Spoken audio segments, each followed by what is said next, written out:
I lingered in the shadows of the opulent ballroom, my gaze fixed on my husband as he pressed his lips against another woman beneath the sparkling crystal chandeliers.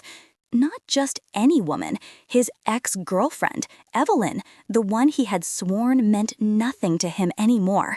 Yet that was not even the most painful part. The most excruciating detail was the name tag she wore with pride, emblazoned across her sleek black designer dress. That was my title, my position, the job I had devoted 3 years to, only to have it snatched away from me, as if I were nothing more than disposable trash, easily discarded without a second thought. "Angela, darling," a voice purred beside me. I turned to find Victoria Wellington, one of the society wives who had made it her mission to remind me that I would never truly belong in their world. Her eyes sparkled with malicious delight. He thought she was reveling in my downfall. They all did. If only they understood. If only they knew who I truly possessed. The empire I had quietly built while fulfilling the role of the dutiful, struggling wife. I smiled at Victoria, a slow, composed smile that caused her to hesitate for a moment. Devastating? No, Victoria. It's just the beginning. I set my champagne glass down and strode confidently toward the exit, my heels clicking against the marble floor with deliberate precision. Behind me, Aiden's laughter rang out through the ballroom, deep and carefree, celebrating his new hire, his reignited romance, his complete and utter betrayal. He had no idea what was coming. None of them did. 2 weeks ago, he had fired me. 1 week ago, he hired her. 3 days ago, I had made a phone call that would unravel everything Aiden had ever built. And tonight, the first domino would fall. As I approached my car, I pulled out my phone and scrolled to a contact saved simply as VK. My fingers hovered over the screen for a brief moment before I typed, "It's time. Initiate phase 1. The reply arrived within seconds. "Consider it done, Miss Reeves." Miss Reeves, not Mrs. Sterling. Because that wasn't who I truly was it? I had buried Angela Reeves when I married Aiden 5 years ago, hidden her away like a secret weapon, waiting for the moment I would need her again. That moment had finally arrived.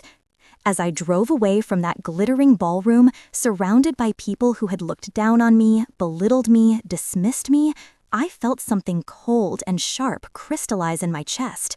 It wasn't quite hatred, nor was it simply pain.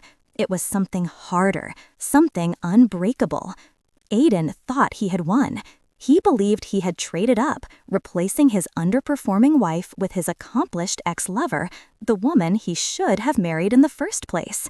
But here's what my dear husband didn't realize.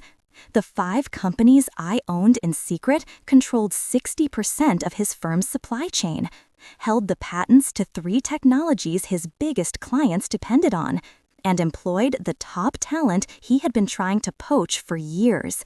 And Evelyn, she was a perfect replacement. She was about to receive a very rude awakening regarding exactly whom she had betrayed. Tomorrow morning, she would step into her new corner office. By tomorrow afternoon, she would be fleeing that building, likely in tears. And that was just the beginning of my revenge. We love knowing where our global family is tuning in from. And if this is your first time on this channel, please subscribe. Your support helps us bring even more epic tales of revenge to life. Enjoy listening. 2 weeks earlier, the words echoed in my mind. "Angela, we need to talk." Those 5 words, I had heard them before, in movies, in books, in hushed conversations between friends. But hearing them from my husband's lips, spoken in that cold, detached tone as I stepped into his office at Sterling & Associates, made my stomach drop like a stone cast into a frozen lake. I closed the door behind me, my portfolio tucked securely under my arm. I had just finished a presentation for the Berkshire account, 3 months of hard work, a campaign that could potentially generate $15 million in revenue. My hands still trembled slightly from the adrenaline of successfully navigating every slide, every pitch point. Is this about the presentation? Because Gregory seemed very impressed, and I think... Sit down. Aiden didn't even glance at me. He was shuffling papers on his desk, those elegant hands I had once adored, now treating me like just another appointment to get through. His dark hair was perfectly styled, his charcoal suit immaculate, and his face was carved from stone. I sat down. The leather chair felt cold against my skirt. "I'm letting you go." The words didn't register at first.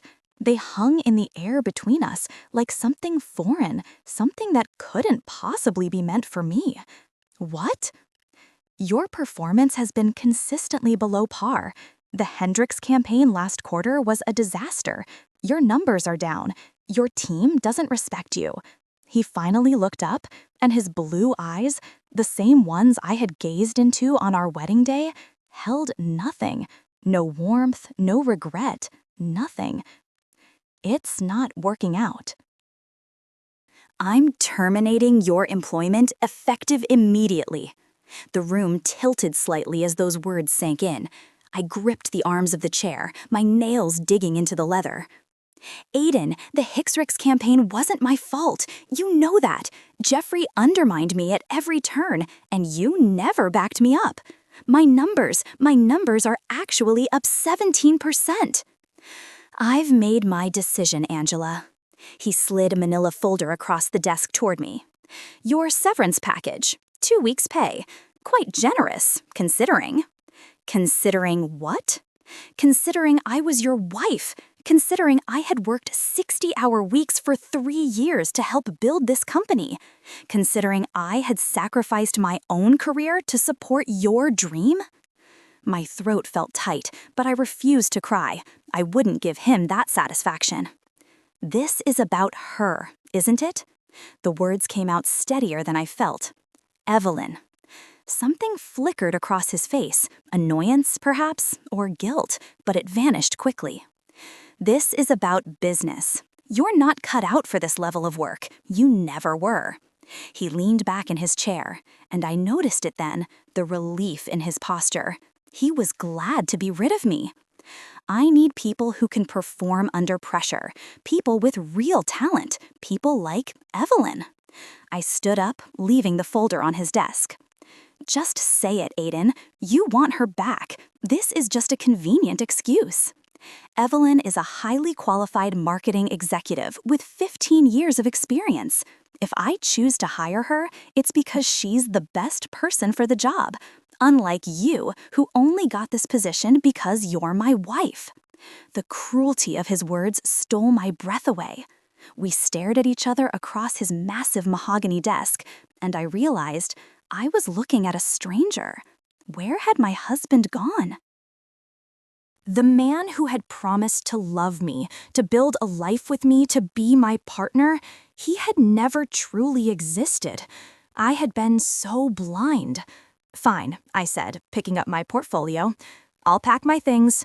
Security will escort you out." And Angela. He was already turning back to his computer screen, dismissing me entirely. "Don't make a scene. It's embarrassing for both of us." Embarrassing? He found me embarrassing? I walked out of his office on legs that felt like water, my head held high, even though everything inside me was screaming. The entire floor had fallen silent. Everyone knew. They had all known before I did, probably. I could feel their eyes on me, some pitying, some gleeful, all of them watching my humiliation. Jeffrey stood by the water cooler, smirking. He had wanted my job for months. Little did he know, he wouldn't be getting it. Margaret from accounting quickly looked away when our eyes met. Coward. And there, emerging from the conference room with a brilliant smile and a visitor's badge, was Evelyn Foster. She was beautiful, objectively, undeniably beautiful. tall and willowy where I was average height and curvy. Her sleek blonde hair contrasted sharply with my dark, wild locks. She wore designer everything, exuding an air of old money confidence. She looked as if she had stepped out of a magazine spread featuring women who had it all. Our eyes met for just a fleeting moment. She didn't know who I was yet. We had never been introduced, but she would soon enough. She would know exactly who I was. Security guard Thomas approached me with an apologetic expression. "Mrs. Sterling, I'm sorry, but I need to escort you to your desk and then out of the building." "It's fine, Thomas." I touched his arm briefly. "Just doing your job." He had always been kind to me. I made a mental note of it. My desk was already half-packed. They had clearly planned this, prepared for it. Someone had even brought in boxes. The efficiency of my erasure was almost impressive. 3 years of my life reduced to 2 cardboard boxes and a sad, dying succulent plant. I packed in silence while people pretended not to watch. Photos of Aiden and me? Those went straight into the trash. The award I had won for the milestone campaign? Trash. The expensive pen he had gifted me for our anniversary? Trash. The small notebook where I kept my real work, my true plans? I tucked that into my purse. "All set?" Thomas asked, gently. "Yes, let's go." The walk to the elevator felt like a perp walk, and the ride down from the 15th floor felt like descending into hell. When I stepped out onto the street, blinking in the harsh afternoon sunlight, it felt as if I had been spit out into a new reality. My phone buzzed. A text from my mother. "Dinner Sunday. Bring Aiden." I almost laughed. Almost.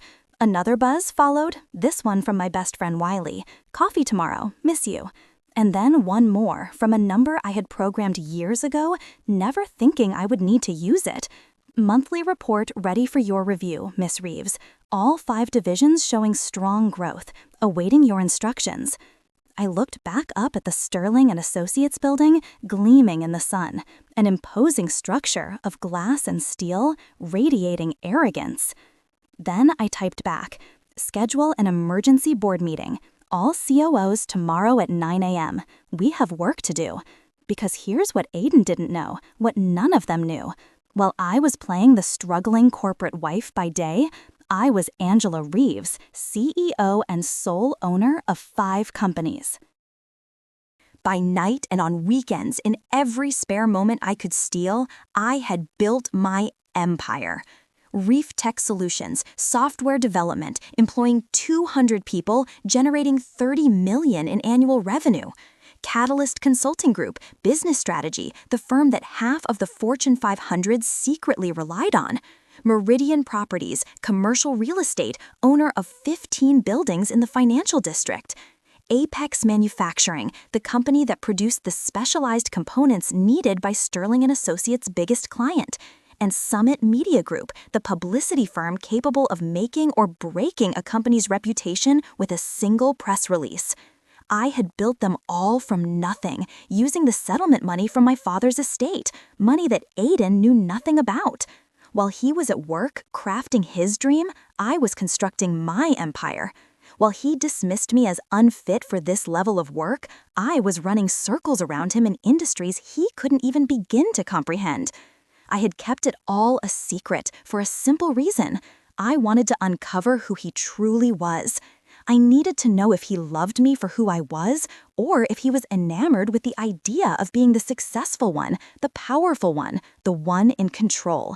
Now I knew, and now the real work would begin. I didn't go home that night. I couldn't. The penthouse apartment Aiden and I shared would feel like a museum of my own foolishness. Those mornings I had made him coffee, those nights I had waited up for him, those moments I had suppressed my own ambitions to support his. Instead, I went to my real office, the one in the building I owned through an LLC shell company located on the 20th floor with a view of the river, where I conducted my actual work. My assistant, Vincent, looked up in surprise when I walked in at 6 p.m. 6 p.m. He was in his early 30s, brilliant, loyal, and one of the few people who knew all my secrets. "Miss Reeves, I wasn't expecting you tonight."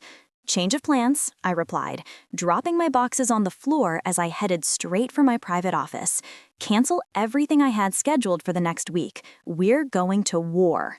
Vincent followed me, tablet in hand, already adapting to the shift. That was why I paid him so well. He was invaluable. What happened? Aiden fired me today from Sterling and Associates. Vincent's eyes widened in disbelief. He doesn't know, does he, about all this? Not a clue. I pulled up my files on Sterling and Associates. I had kept tabs on Aiden's company, of course, knew every contract, every weakness, every dependency. And now he had just hired his ex-girlfriend to replace me. Jesus. Vincent sat down across from my desk, concern etched on his face. I'm sorry, that's brutal. It was. The pain lodged in my chest like a heavy, hot weight, but I couldn't afford to feel it yet.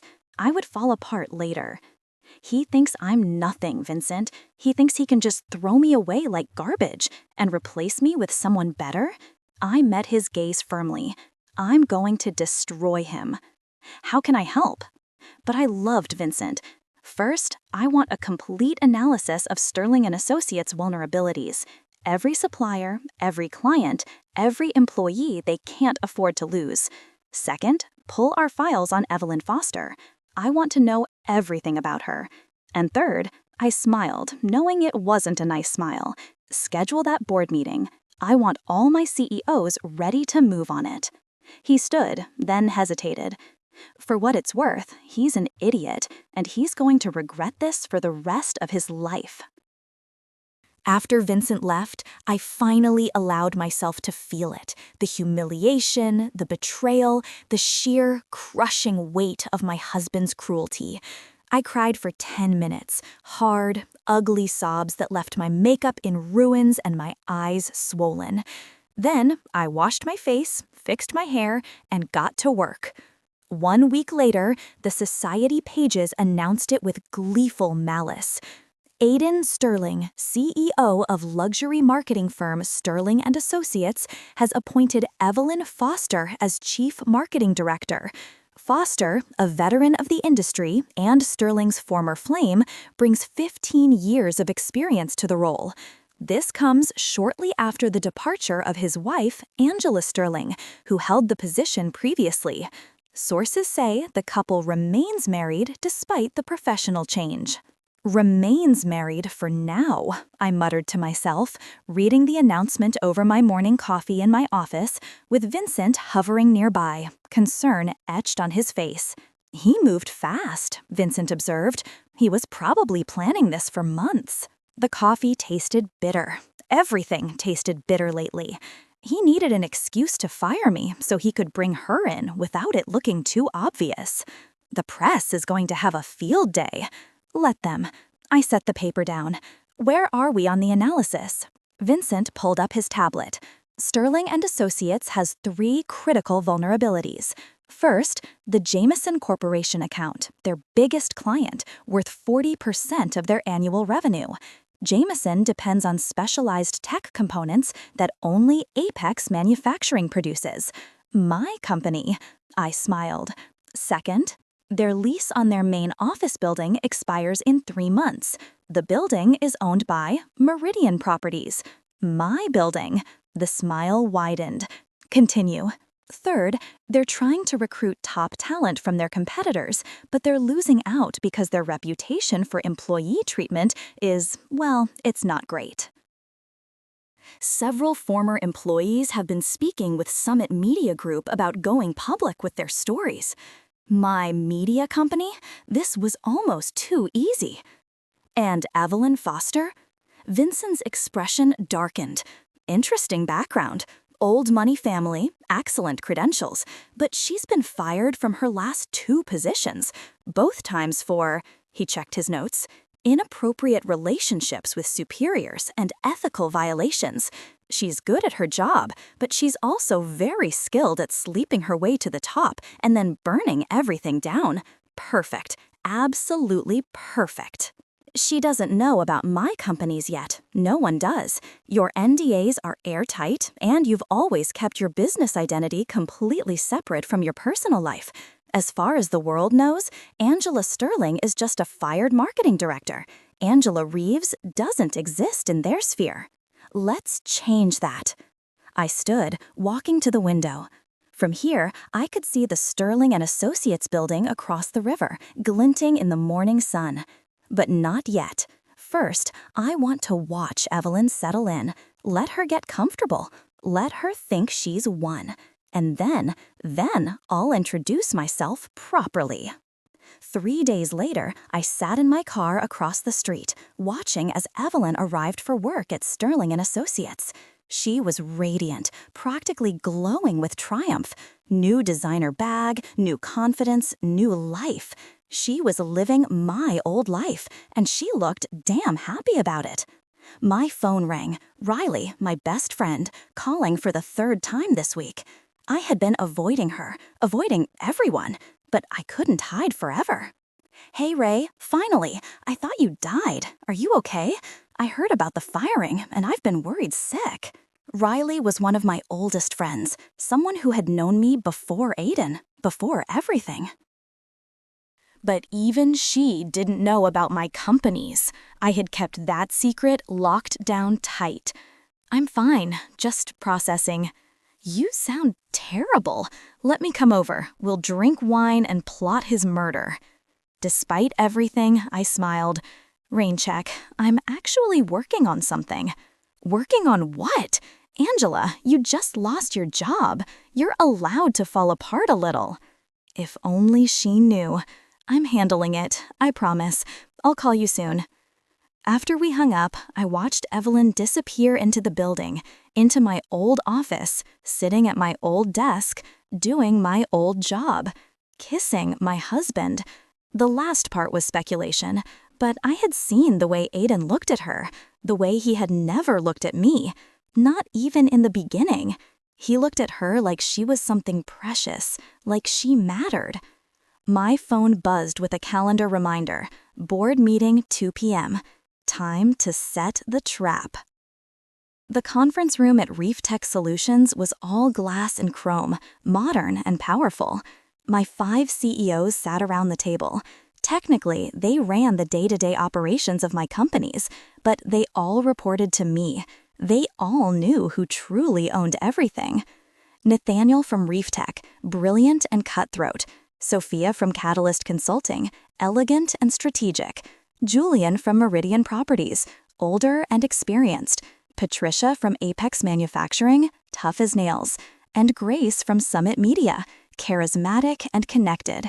They were the best in their fields, and they were all completely loyal to me.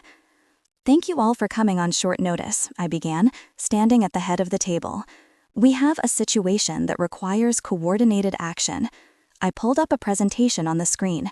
Sterling and Associates, complete breakdown. This is my husband's company.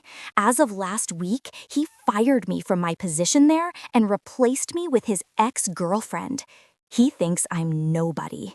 He thinks I have nothing. I looked at each of them in turn. I'm going to teach him exactly how wrong he is. Sophia leaned forward. What do you need from us? Everything. I clicked to the next slide. Patricia, Apex Manufacturing supplies components to Jameson Corporation, Sterling's biggest client. I want you to start having production delays. Nothing catastrophic, just enough to make Jameson nervous about reliability. Patricia nodded. Consider it done. Julian, the lease for Sterling and Associates is up in 3 months. I want you to inform them that the building has been sold to new ownership and the lease will not be renewed. Offer them alternative spaces at triple the rate. Julian smiled slowly, clearly pleased.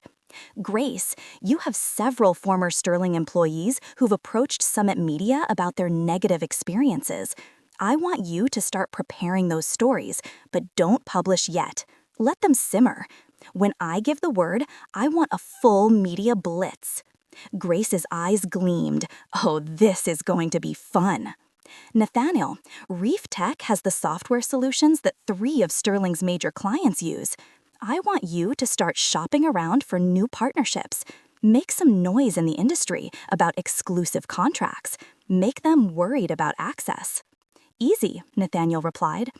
And Sophia, Catalyst Consulting has quietly advised against partnering with Sterling and Associates on several occasions, I'm sure. I want that advice to become much more vocal. Spread the word that they're unreliable, that their internal chaos is affecting their output. Sophia nodded slowly. This is going to hurt him badly. That's the idea. I clicked to a photo of Evelyn, but first I need to handle his new hire. I want her to understand exactly who she's dealing with. Vincent stepped forward, holding folders for each of us. Complete background on Evelyn Foster, including her history of ethical violations and her pattern of leaving companies in shambles. This information should find its way to the Sterling and Associates board within the next 48 hours. An anonymous tip, of course. Wait, Grace said, studying the folder. You're going to get her fired? No, I smiled. I'm going to make her quit. There's a difference. The next morning, I dressed in my Angela Reeves power suit, Armani, tailored perfectly. It was the kind of outfit that announced money and authority. I pulled my hair back into a sleek bun, slipped on my most expensive heels, and checked myself in the mirror. I looked like a CEO. I looked like someone who nattered. I looked nothing like the woman Aiden had fired. My first stop was the Jameson Corporation. I had a meeting with their CEO, Richard Jameson, scheduled for 9 a.m. Richard's assistant led me into his massive corner office, which offered a stunning view of the city skyline. Richard himself stood when I entered, a good sign. He was in his 50s, distinguished, with sharp eyes that missed nothing. Ms. Reeves, a pleasure to finally meet you in person. We've been working with Apex Manufacturing for 3 years, and I have to say, your products have been exceptional. Thank you, Mr. Jameson. I appreciate your business, I replied, sitting across from him and crossing my legs. Though I have to admit, this isn't entirely a social call. Oh, I'm concerned about Apex's ability to continue meeting your needs if your marketing partner continues to be Sterling and Associates. His eyebrows rose. I'm not sure I follow. Sterling and Associates is going through significant internal turmoil. Their recent leadership changes and overall instability concern me. I worry about how that might affect their ability to properly market your brand. And if their reputation suffers, it could impact you by association. I leaned forward slightly. I'd hate to see our excellent business relationship affected by their poor decisions. Richard's expression hardened. I've been hearing some concerning things about Sterling lately. Their new chief marketing director came on rather suddenly, Evelyn Foster. Yes, she replaced the previous director rather abruptly. I didn't mention that the previous director was me, not yet. She has a history of leaving companies in difficult positions. I can provide documentation if you're interested. I think I'd like to see that, he replied. I handed him a folder. Vincent's research was detailed and damning. Richard read through it, his frown deepening. This is concerning. I thought you should know. Whatever you decide to do with this information is entirely up to you. Of course, I just wanted to ensure you had all the facts. I stood, smoothing my skirt. Apex Manufacturing values its relationship with Jameson Corporation. I'd hate to see anything jeopardize that. Ms. Reeves, I appreciate you bringing this to my attention, Richard said, standing as well and shaking my hand. I'll be having a conversation with Aiden Sterling very soon. Perfect. My second stop was a coffee shop 3 blocks from Sterling and Associates. I'd asked Vincent to arrange an accidental meeting with Margaret, the woman from accounting who had looked away when I was being escorted out. She walked in at exactly 11 a.m., right on schedule. Vincent had sent her a gift card and a note suggesting she try this place during her break. I was sitting in the back corner, laptop open, looking every inch the successful businesswoman. Margaret ordered her coffee and turned to find a seat. Our eyes met and the recognition was instant. Her face went pale. Angela, what a coincidence, I said, gesturing to the empty seat across from me. She hesitated, clearly uncomfortable, but curiosity ultimately won out. She sat down. "You look different," she said, slowly, taking in my outfit and demeanor. "Do I?" I smiled. "Or do I just look like myself for once?" "I'm sorry about what happened, the firing. It wasn't right." "No, it wasn't," I replied, closing my laptop to give her my full attention. "But it was enlightening. I learned a lot about who I could trust and who I couldn't." Margaret shifted uncomfortably. "If there was anything I could have done—" "There was. You could have spoken up. You could have stood with me instead of looking away." I kept my voice gentle, but the words landed hard. I could see it in her face. "But that's the past. I'm more interested in the future now." "What do you mean?" "How's it going at Sterling and Associates? I imagine Evelyn is making quite an impression." Margaret's expression soured. "She's already demanding changes, throwing her weight around. Half the staff hates her. She treats everyone like they're beneath her." "That must be difficult," I said. "You know, my company is always looking for talented accountants. If you ever decide you want to work somewhere where loyalty and integrity are actually valued—" "Your company?" I pulled out my business card. "Angela Reeves, co-founder of Reef Tech Solutions." Margaret stared at it as if I'd handed her a live grenade. You own Reef Tech? Among other things?" I stood, gathering my laptop. Think about it, Margaret. The offer stands, but you should know I only hire people I can trust, people who stand up for what's right, even when it's hard. I left her sitting there, staring at my card, her coffee growing cold. Word would spread. It always did. That afternoon, Evelyn's day was about to take a very interesting turn. At 2 p.m., she would receive an anonymous email containing documentation about her history sent to every member of the Sterling and Associates Board of Directors. At 3 p.m., Richard Jameson would call Aiden to express his concerns about the company's stability and hint that he might be seeking a new marketing partner. At 4 p.m., building management would inform Aiden that their lease would not be renewed. But the real bomb would drop at 5 p.m. when Evelyn would receive a very special visitor. I watched from across the street, sitting in my car with tinted windows, as the chaos unfolded. Through the glass walls of the conference room, I could see Aiden on the phone, his face flushed and his gestures angry. The call with Richard, probably. I noticed board members huddled together, their expressions concerned. I caught a glimpse of Evelyn in her office, my old office, looking confused and stressed. And at exactly 5 p.m., I saw Vincent enter the building, dressed in an expensive suit and carrying a briefcase. He had requested a meeting with Evelyn to discuss a potential partnership with Reef Tech Solutions. She jumped at the chance. Reef Tech was a major player, and landing them would be a significant win for her just 2 weeks into the job. My phone rang, Vincent on audio only. "I'm in her office now," he said quietly, recording as planned. I heard Evelyn's voice, bright and eager. "Mr. Kensington, thank you so much for coming in. I'm excited to discuss how Sterling and Associates can partner with Reef Tech." "Actually, Miss Foster, I'm here on behalf of our co-founder, Angela Reeves." A pause. "I'm not familiar with Miss Reeves."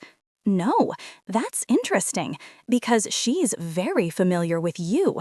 You see, you're currently sitting in her office. You replaced her at this company 2 weeks ago." Another pause, longer this time. Angela Sterling is a SEO?" "Angela Reeves. Yes, she owns Reef Tech Solutions, Catalyst Consulting Group, Meridian Properties, Apex Manufacturing, and Summit Media Group.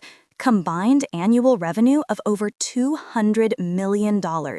She built all of that while working here as a marketing director, the position you now hold." The silence was deafening. "You're joking." "I assure you I'm not. In fact, Miss Reeves asked me to deliver a message." Sterling and Associates currently depends on several resources that she controls. The Jameson account, for instance, relies on components from Apex Manufacturing. This building is owned by Meridian Properties. Your reputation management will soon be necessary, and Summit Media Group controls that narrative. Is she threatening us? Threatening? Miss Reeves doesn't make threats. She simply wanted you to understand the reality of your situation. You didn't just replace any marketing director, Miss Foster. You replaced one of the most powerful business owners in the city, and she's not particularly happy about it. I heard papers rustling. Evelyn's breathing had gone shallow. I need to speak with Aiden. By all means, though you should know, Miss Reeves also asked me to inform you that your history, the ethical violations, the inappropriate relationships, and the companies you've damaged have been shared with your board of directors. An anonymous tip, of course. They should be receiving it right about... He paused. Actually, get out. Evelyn's voice shook. Get out of my office. Of course. Oh, and Miss Foster, one more thing. Miss Reeves wanted you to know that this is just the beginning. Have a good evening. Through the glass walls, I watched as Evelyn's door burst open and Vincent exited calmly. I saw Evelyn grab her phone, her face drained of color. I watched her world begin to crumble, and I smiled. That evening, I finally returned home to the penthouse I shared with Aiden. I had been avoiding it, but I needed to see his face. I needed to witness the moment he realized he'd made the biggest mistake of his life. He was already there when I arrived, pacing in the living room with a glass of scotch in his hand. He looked terrible, his hair a mess from running his hands through it, his tie loosened, and his eyes wild. "Where the hell have you been?" he demanded as I walked in. "Out," I replied, setting down my bag, calm as ever. "Is there a problem? Is there a—" He stopped, staring at me, really looking at me for the first time in probably years. He took in my Armani suit, my expensive shoes, and my complete lack of distress. "What are you wearing?" "Close. Aiden, is that a problem? Those are designer. That's a $5,000 suit. How did you max out the credit cards? Jesus, Angela, we're going to need to have a conversation about financial responsibility." I laughed, unable to help it. The sound came out sharp and bitter. What the hell is that supposed to mean? It means I didn't use your credit cards, Aiden. I used my own money. What money? You don't have any money. You just lost your job, and you barely made anything when you had it. Sit down. Something in my tone made him stop, made him actually look at me, like I was a person instead of an inconvenient problem. What? Sit down. He sat, confused and angry, still clutching his scotch. I remained standing, looking down at him as if he were a stranger, because he was, wasn't he? I had never truly known this man at all. I own 5 companies, Aiden. I've owned them for 4 years. I built them from nothing while playing the role of your struggling wife. Reef Tech Solutions, Catalyst Consulting, Meridian Properties, Apex Manufacturing, and Summit Media Group. Combined, they're worth over $200 million. The color drained from his face. You're lying. I pulled out my phone, opened my email, and brought up the latest financial reports. I handed him the phone.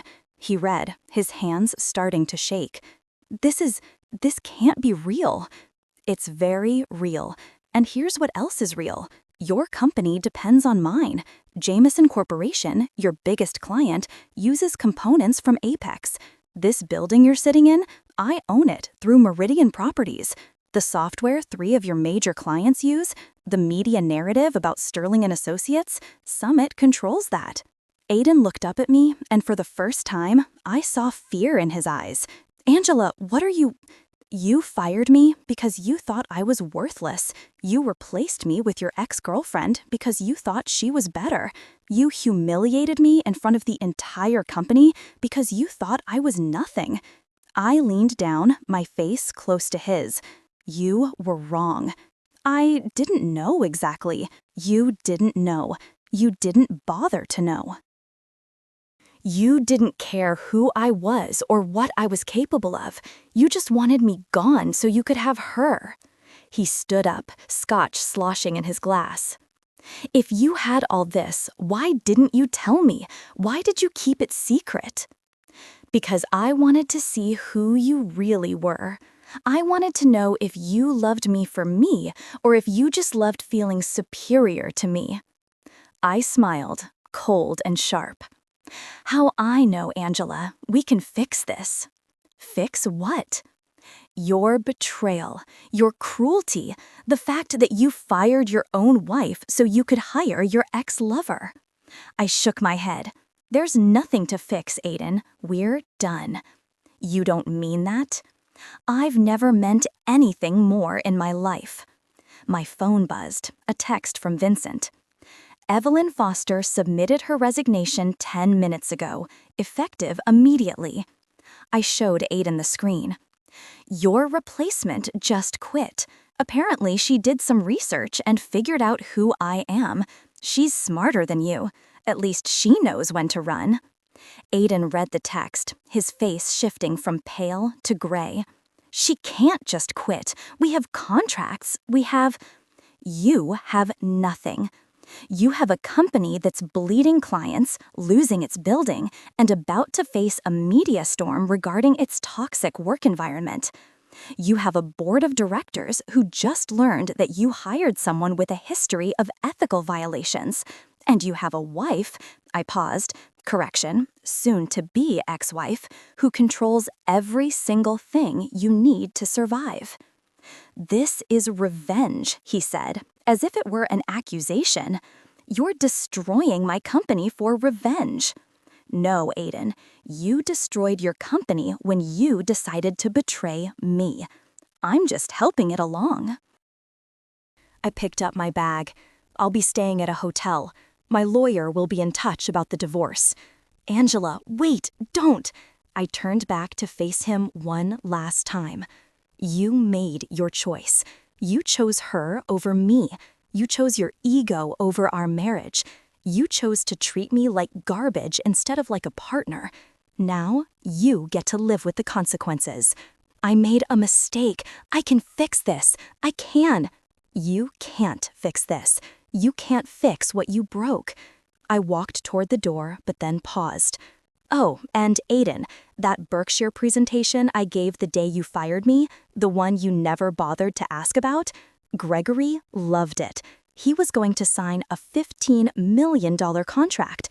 But I called him this morning and told him I was the one behind the campaign and that I'd be happy to work with Berkshire through my own consulting firm, Catalyst. He signed this afternoon.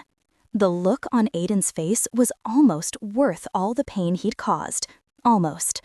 I left him standing there in our penthouse, surrounded by the life we'd built together, the life that was now burning down around him.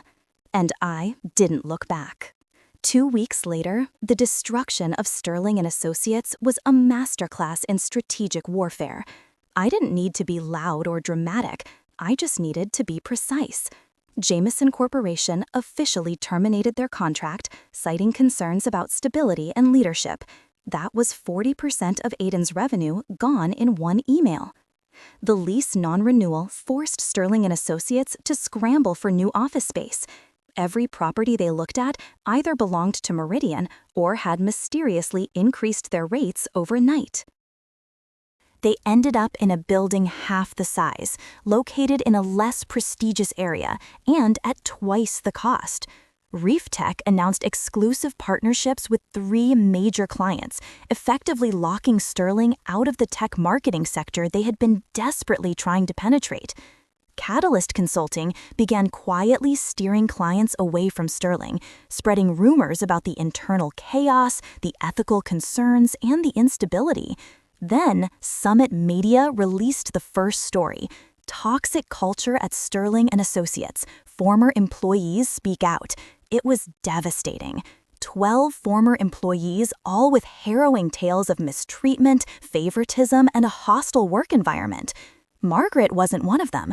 She had accepted my job offer at Reef and was keeping quiet, but plenty of others had been waiting for the chance to share their experiences. The article went viral.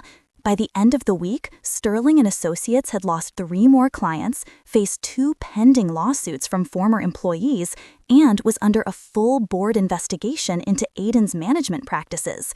I watched it all unfold from my office, tracking every development, every domino falling precisely as I had planned.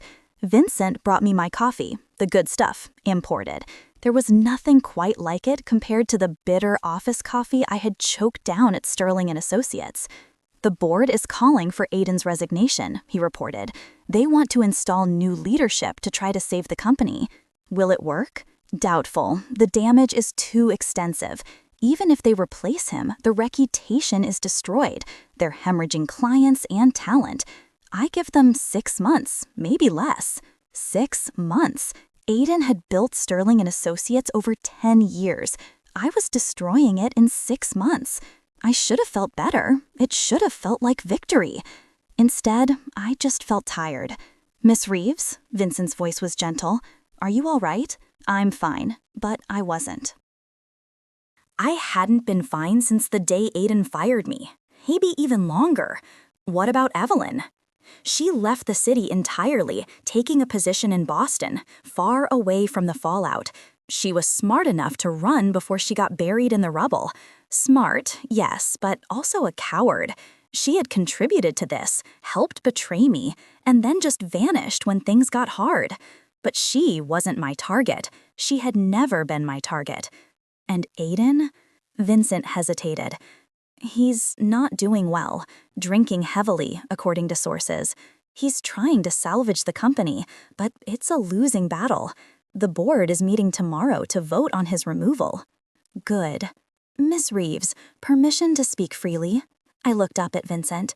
He'd been with me for 3 years, had witnessed me build my empire from scratch, and had never questioned my decisions. Always. Revenge is a dish best served cold, they say, and you've served it perfectly. But at some point, you need to decide when enough is enough, when the payback becomes just pain for the sake of pain. I wanted to be angry at him for questioning me, but Vincent was right. He was usually right. He destroyed my marriage. He humiliated me. He made me feel worthless. And you've destroyed his company. You've ruined his reputation. You've taken everything he built and crushed it. Vincent sat down across from me. You've won. The question is, what do you do with that victory? What did I do with it? I had spent weeks planning this revenge, executing it flawlessly, watching Aiden's world crumble. I had fantasized about this moment, about him losing everything, about him finally understanding what he'd done to me. But now that I was here, it felt hollow. I want him to apologize, I said quietly. I want him to understand. I want him to feel what I felt. He does. Trust me, he does. My phone rang again, Riley. I had been dodging her calls for weeks, too consumed with revenge to maintain my friendships. This time, I answered. Riley, oh my God, she's alive. Angela, where have you been? I've been worried sick. I stopped by your apartment, and Aiden said you'd left him, and there were all these articles about his company, and I didn't know if you were okay. I'm okay. I'm sorry I haven't called. What happened? Aiden wouldn't tell me anything, just that you'd left. Are you safe? Do you need somewhere to stay? Sweet Riley, always worried about me, always ready to help. I'm safe. I'm more than safe, actually. I paused. It was time to start telling the truth. Riley, there are some things about my life that you don't know, things I've kept secret.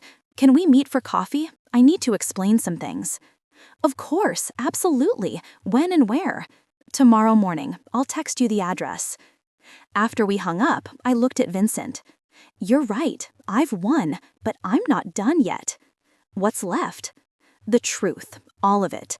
Everyone needs to know exactly what happened, not just the business side, but the personal side. What Aiden did to me, why I did this. A tell-all, an interview with the business press, with the society pages, with everyone who watched me humiliated and dismissed. I stood up, energy surging back into me. They're going to know that Angela Sterling wasn't just a fired employee. They're going to know who I really am. Vincent smiled. That's going to be quite a story. It's going to be the story. The interview was set up by Summit Media, of course, an exclusive sit-down with Business Insider, the Society magazine Elite Life, and a few key media outlets. They had been clamoring for the story behind the collapse of Sterling and Associates, and I was finally ready to give it to them. I chose the location carefully, the boardroom at Reef Tech Solutions, surrounded by the tangible evidence of my success. I wore a deep blue suit that made me appear powerful and in control. I was done hiding. The journalist, a sharp woman named Catherine Wright, sat across from me, her recorder and notepad at the ready. Miss Reeves, thank you for agreeing to this interview. There's been a lot of speculation about your role in the downfall of Sterling and Associates. Can you set the record straight? I can. I folded my hands on the table, calm and composed. But we need to start at the beginning. 5 years ago, I married Aiden Sterling. I was in love. I thought I was building a partnership, a life with someone who valued me. I was wrong. Catherine leaned forward, intrigued. How so? How so? Aiden wanted a wife who would support his dreams, not someone with her own ambitions. So I hid mine. I started building my companies in secret, Reef Tech, Catalyst, Meridian, Apex Summit, all while working at his firm and playing the role of the supportive spouse. I wanted to see if he loved me for who I was, or if he just loved having someone beneath him. That's quite a test. It was, and he failed spectacularly. I pulled out the timeline Vincent had prepared. 3 months ago, Aiden began having an affair with his ex-girlfriend, Evelyn Foster. 2 months ago, he started planning to fire me from Sterling and Associates so he could hire her. 6 weeks ago, he began undermining my work, setting me up to fail. And 3 weeks ago, he fired me in front of the entire company, telling me I was worthless and replacing me with the woman he was sleeping with. Catherine's eyes widened. And he had no idea you owned 5 successful companies? None. He thought I was nothing. He thought I'd come crying back to him, begging for another chance. Instead, I decided to show him exactly who he'd betrayed by systematically dismantling his company, by withdrawing my support. Sterling and Associates depended on my businesses in ways Aiden never realized. When I pulled that support, it collapsed. That's not destruction, that's consequences. Catherine scribbled notes furiously. Some might say this is revenge. Some would be right. But it's also justice. Aiden betrayed his wife, abused his power as an employer, created a toxic work environment that hurt countless people, and hired someone with a history of ethical violations to replace me. All of that would have come to light eventually. I just accelerated the timeline. What do you want people to know about this situation? I looked directly at the camera recording our conversation. I want women to know that you don't have to accept being treated like garbage. You don't have to be small to make someone else feel big. You don't have to hide your success or dim your light. And if someone betrays you, if someone tries to destroy you, you have every right to fight back. And what about Aiden Sterling? What do you want him to know? I smiled, sharp and cold, that he should have asked more questions. He should have cared about who I was, not just what I could do for him. He should have treated me like a partner instead of an accessory. And most importantly, he should have never underestimated me. The fallout was immediate. The interview dropped like a nuclear bomb. Within hours, it was everywhere. Business news, society pages, social media, morning talk shows. Everyone was buzzing about the secret CEO wife who had taken down her husband's company. The reactions were predictably split. Some people hailed me as a hero, while others branded me a villain. Many saw me as both. But one thing was certain: everyone knew my name. Angela Reeves, not Angela Sterling. Angela Reeves, CEO, a businesswoman to be reckoned with. My phone exploded with calls, interview requests, business opportunities, messages of support, and messages of condemnation. Riley called me in tears, half amazed and angry that I had kept such a monumental secret. Then, 3 days after the interview was published, Aiden called. I almost didn't answer. What was left to say? But curiosity ultimately won out. Angela. His voice was broken, hoarse. He sounded like he'd aged a decade in a month. I watched the interview. I assumed you would. A long silence hung between us. I could hear him breathing, could picture him in some empty room, surrounded by the ruins of his life. I'm sorry. 2 words. Too little, too late. Are you just sorry you got caught? Sorry you lost? Both, all of it. Another pause. I didn't know, Angela. I didn't know who you were, what you'd built, what you were capable of. You should have asked. You should have cared enough to ask. I know, and I'm sorry. I was arrogant and stupid and cruel, and I destroyed the best thing that ever happened to me. The words should have felt good. This was what I wanted, wasn't it? His apology, his regret, his newfound understanding of what he'd lost only left me feeling empty. The board voted you out yesterday, I stated, not as a question, but as a fact. I already knew. Yes, I have 30 days to clear out my office. They're selling the company for parts. Everything I built is gone. Now you know how I felt. I deserve it. I deserve all of it. His voice cracked. But Angela, please, can we talk in person? I need to see you. I need to explain. There's nothing to explain, Aiden. You showed me exactly who you are. You made your choices. Now you must live with them. I love you. The words struck me like a physical blow. He had barely uttered them in the last 2 years of our marriage. And now, when everything was in ruins, he wanted to say them? No, you don't. You love the idea of me that you just discovered. You love what I own, what I built, what I could do for your reputation. But you never loved me, the real me. The woman who made you coffee every morning and waited up for you every night, who supported your dreams while hiding her own. You didn't even see her. I see her now. Too late. I hung up.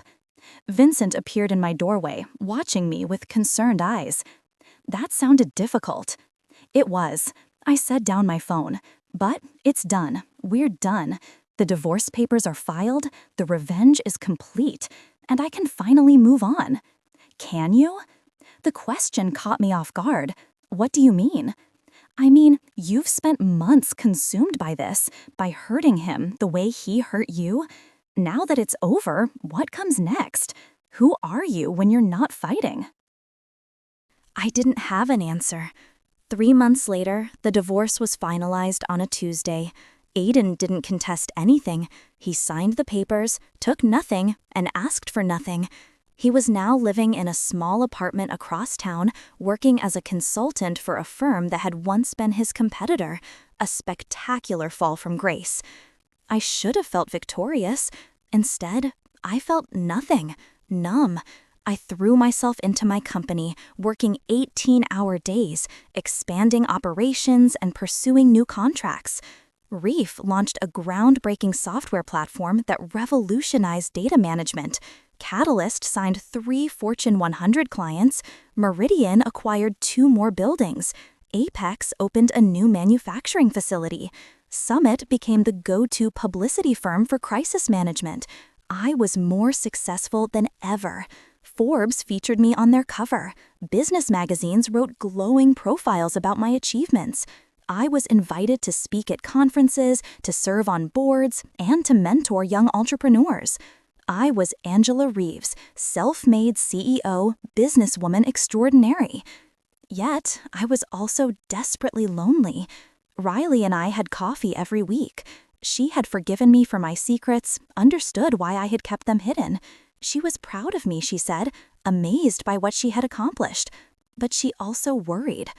"You're not happy," she said, watching me push my croissant around my plate. "I'm fine." "Bullshit. You got your revenge. You destroyed him. You built this incredible empire, but you look more miserable now than he fired you." I wanted to argue, but she was right. "I thought it would feel better," I admitted quietly. "I thought winning would make the pain go away, but it's still there. I feel broken." "That's because revenge doesn't heal you, Angela. It just gives you something to focus on instead of dealing with the actual hurt." Since when did you become a therapist? Since my best friend became a billionaire revenge goddess who can't enjoy her own success. You proved your point. You showed everyone who you are. You made him pay. But now you need to actually deal with what he did to you. The betrayal, the pain, the grief of losing someone you loved. I'm not grieving him. He doesn't deserve it. You're not grieving him.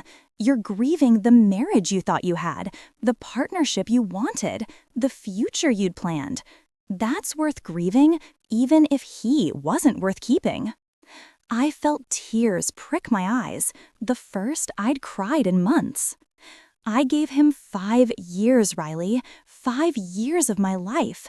I built an entire empire in secret because I was afraid to be myself around my own husband. What does that say about me? It says you're human. It says you loved someone and hoped he'd love you back. It says you're strong enough to build something incredible even while dealing with a terrible relationship. But Angela, now you need to be strong enough to heal. I don't know how. Therapy for starters. Take some time off. When's the last time you took a vacation? Hobbies that aren't work. Friendships. And maybe, eventually, when you're ready, trying to trust someone again.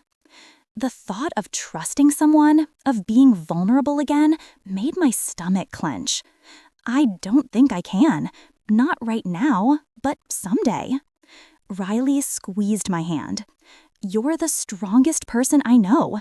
You brought down an entire company with strategic brilliance. Surely you can manage to take care of yourself, too." 6 months later, therapy proved to be harder than destroying my ex-husband's company. Dr. Sarah Mitchell sat across from me every Thursday at 3 p.m. Dr. Mitchell sat across from me, asking questions I didn't want to answer. "Why did you keep your company's success a secret from Aiden? I told you, I wanted to see if he loved me for me. But you were testing him. You were setting up a dynamic where he couldn't possibly succeed because he didn't have all the information. He could have succeeded by just treating me well, by respecting me, by being a decent husband.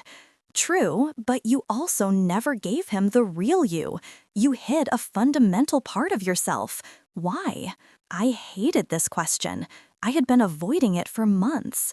Because I was afraid of that. If he knew how successful I was, he'd either try to control it or feel threatened by it. Either way, I'd lose. So you were protecting yourself. Yes, by building walls, by creating a secret life, by never fully trusting my husband. He proved I was right not to trust him. Did he? Or did you create a self-fulfilling prophecy? You expected him to betray you, so you set up conditions where betrayal was almost inevitable. I wanted to argue. I wanted to defend myself. But Dr. Mitchell's words struck uncomfortably close to the truth. Are you saying this is my fault? No, what Aiden did, the affair, the firing, the cruelty, that's on him. He made those choices. But Angela, you need to examine your own patterns too. The secrecy, the testing, the need to maintain control at all costs. Because if you don't understand why you did those things, you'll repeat them in your next relationship. There won't be a next relationship. Never. Never. Dr. Mitchell smiled gently. Let's revisit that in a few months, shall we? 1 year later, I was finally beginning to feel human again. I had reduced my work hours to something resembling a reasonable schedule. I took a vacation, 3 weeks in Italy, alone, indulging in pasta, sipping wine, and thinking about nothing at all.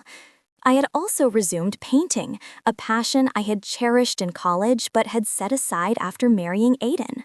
My companies were flourishing. I had promoted several talented individuals into leadership roles, learning to delegate more and trust my teams. Vincent had stepped up as COO of Reef Tech and was managing it brilliantly.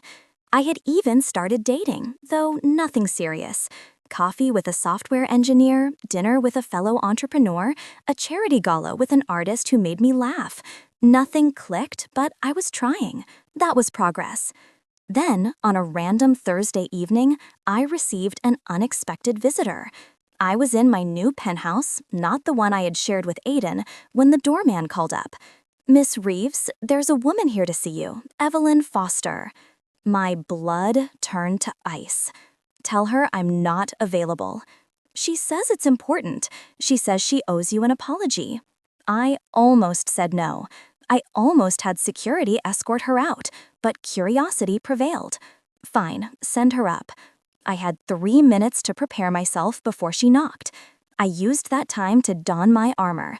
Metaphorical this time, just my composure, my strength, my certainty. When I opened the door, Evelyn looked different, smaller somehow, less polished.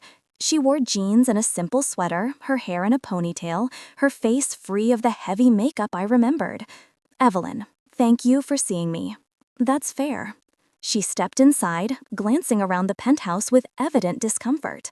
"I'm not here to make excuses. I'm here to apologize." "For what specifically?" Sleeping with my husband, taking my job, or running away when things got complicated? Evelyn flinched. All of it. Everything. I knew Aiden was married when we started. When we reconnected, I knew it was wrong. But I told myself it didn't matter, that if he wanted to be with me, his marriage must already be over. I didn't think about you as a real person. I didn't consider the damage I was causing. No, you just thought about yourself. Yes, you're right. And when I took that job, when I sat in your office and stepped into your life, I thought I'd won some kind of prize. I thought I'd beaten you. And then you found out who I really was. And then I found out who you really were. I realized I hadn't won anything. I destroyed something I didn't understand, hurt someone I'd underestimated, and tied myself to a man who was willing to betray his own wife. What does that say about me? What does that say about my choices? I crossed my arms, waiting. I left because I was ashamed, because I finally understood what I'd done, and because I knew that if I stayed, I'd be collateral damage in the war between you and Aiden. I wasn't brave enough to face that. Is that your apology? That you were a coward? No, my apology is this. I'm sorry, Angela. I'm deeply, genuinely sorry for the pain I caused you. You didn't deserve any of it. Aiden's betrayal isn't your fault, and my participation in that betrayal was cruel and selfish.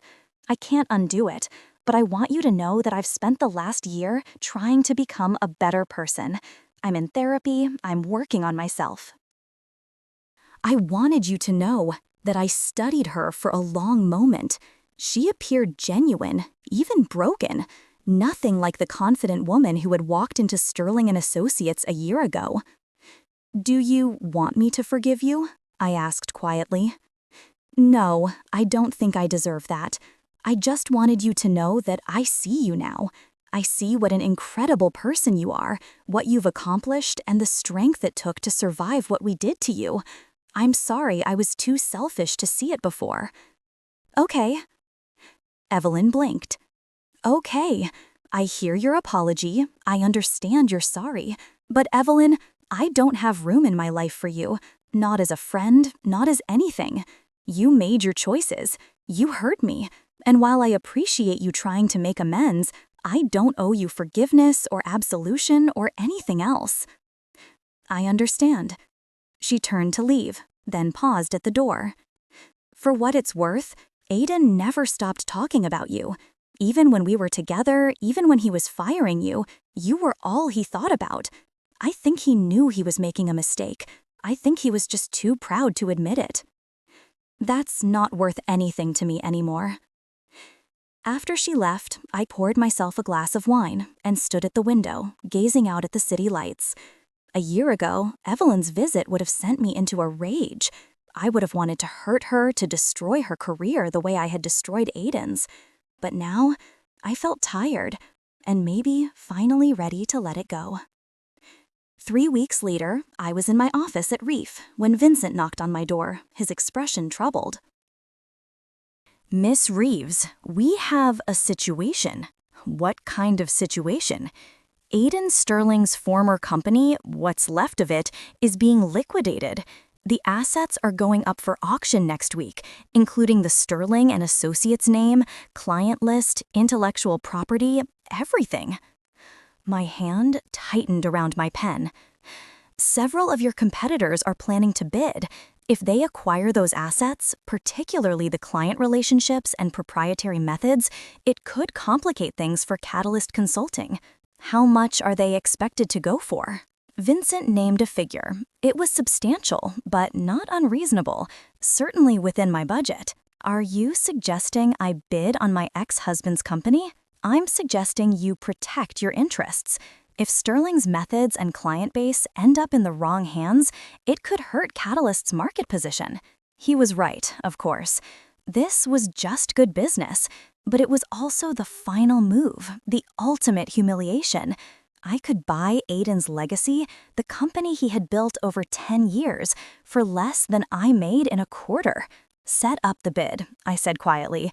"But, Vincent, I want to do this right, anonymous, no connection to me. If we win, we absorb what's useful and shut down the rest, clean and professional." The auction was scheduled for the following Wednesday. I didn't attend. I sent my lawyers instead, but I watched the results come through on my phone, sitting in my office with my heart pounding despite my best efforts to remain calm. Bidding started at $2 million, climbing quickly, $4 million, $6 million. At $8 million, most bidders dropped out. At $9 million, only 2 remained, my anonymous LLC and a competitor. At $9.5 million, the competitor dropped out. Going once, going twice, I now owned everything Aiden Sterling had built. Every client relationship, every methodology, every piece of intellectual property, the Sterling and Associates name itself felt strange. Not triumphant, not victorious, just final. Vincent appeared in my doorway. "Congratulations! What do you want to do with it?" I paused to think. I could keep the name, use it as a subsidiary, I could sell off the pieces for profit, or I could burn it all down out of spite.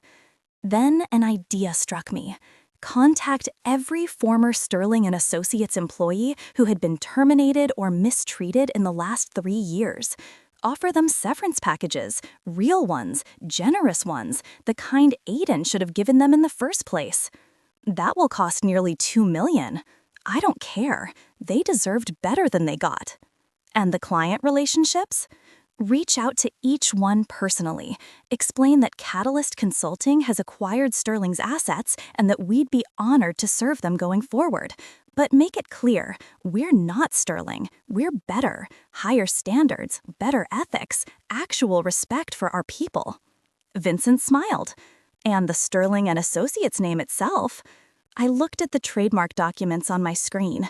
The name Aiden had been so proud of, the legacy he wanted to build. Retire it. Let it die quietly. It doesn't deserve to exist anymore. Consider it done. I was packing up to leave the office when my phone rang. Unknown number. I almost didn't answer, but something compelled me to pick up. Hello? Angela? It's Aiden. I should have hung up. I should have blocked the number and never looked back. How did you get this number? I still have some contacts. His voice was hollow. I heard about the auction. I heard you bought the company. It was a business decision. Of course it was.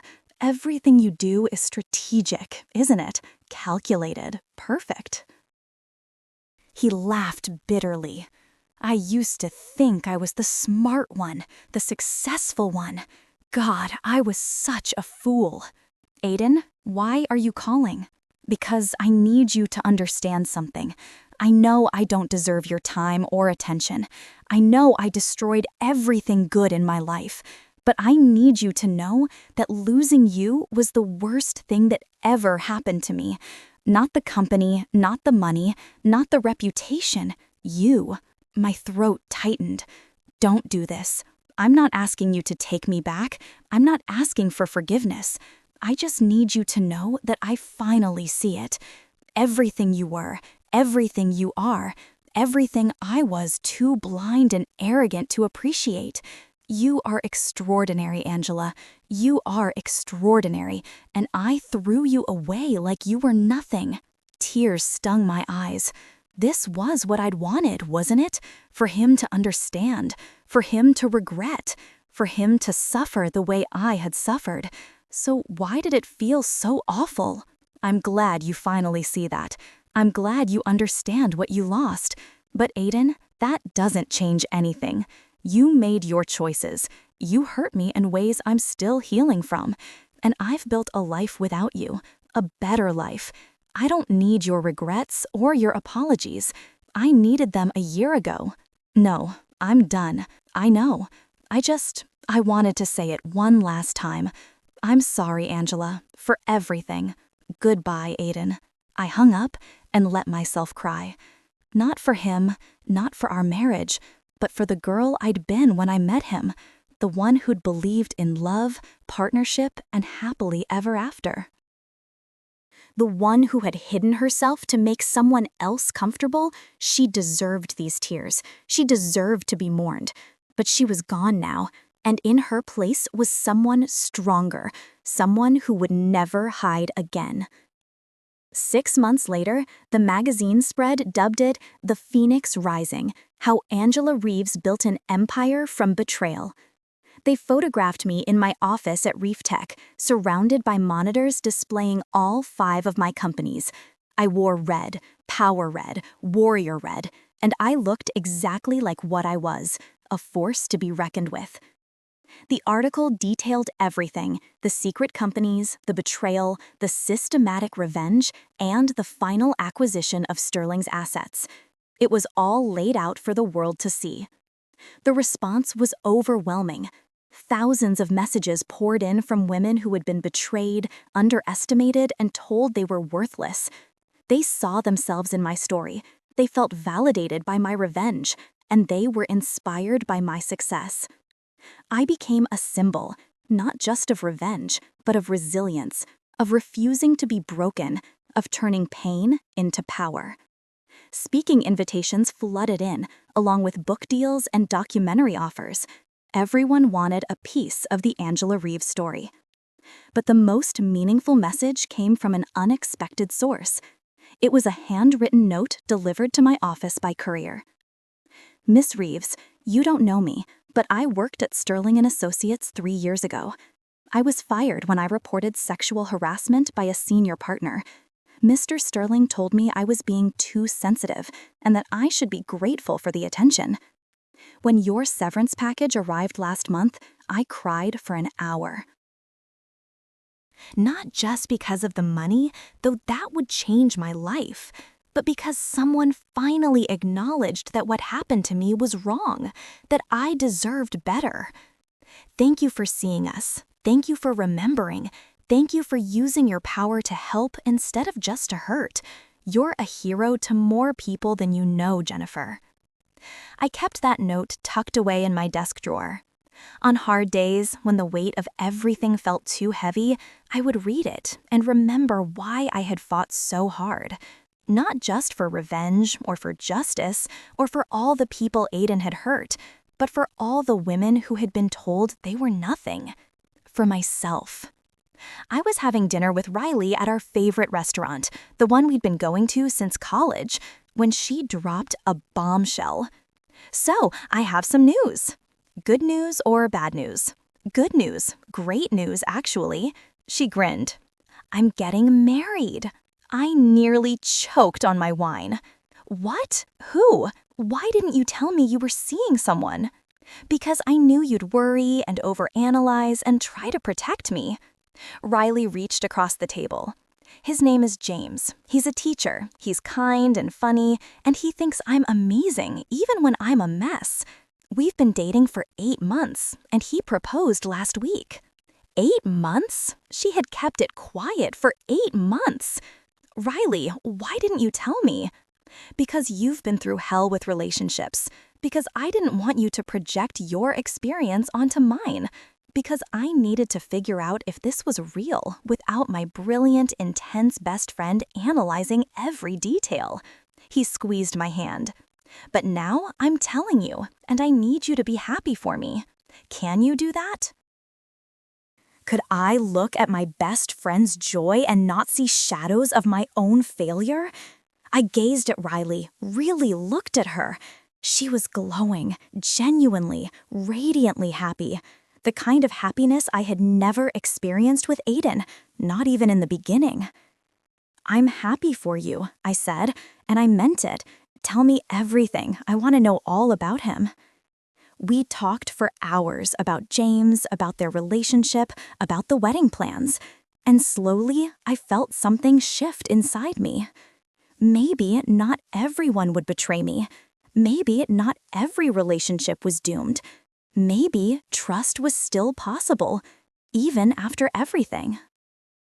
2 years after the betrayal, I stood in front of the mirror in my bedroom, adjusting my dress. It was emerald green, elegant and sophisticated, the kind of dress that made me feel powerful. Tonight was Riley's wedding. I was her maid of honor, and I was bringing a date. His name was Daniel. He was an architect I had met at a charity gala 6 months ago. We had been taking it slow. Coffee dates, long conversations, getting to know each other without pressure or expectations. He knew everything about my past.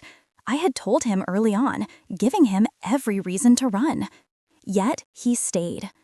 "You're not your ex-husband's betrayal," he had said. "You're not what happened to you. You're what you built from it."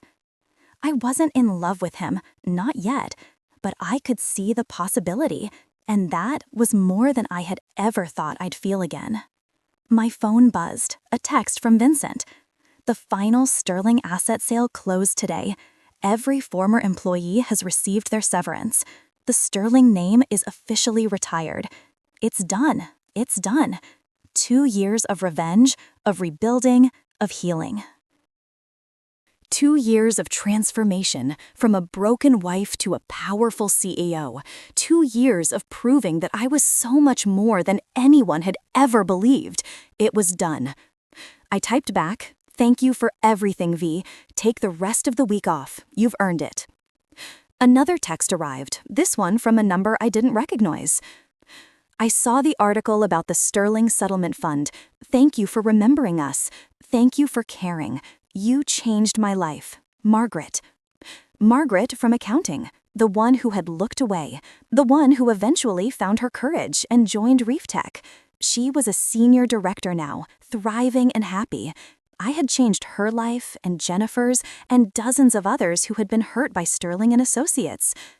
Maybe that was the real victory, not just destroying Aiden, though I had certainly done that, but building something better from the ashes, creating opportunities for people who deserved them, using my power for something more than mere revenge.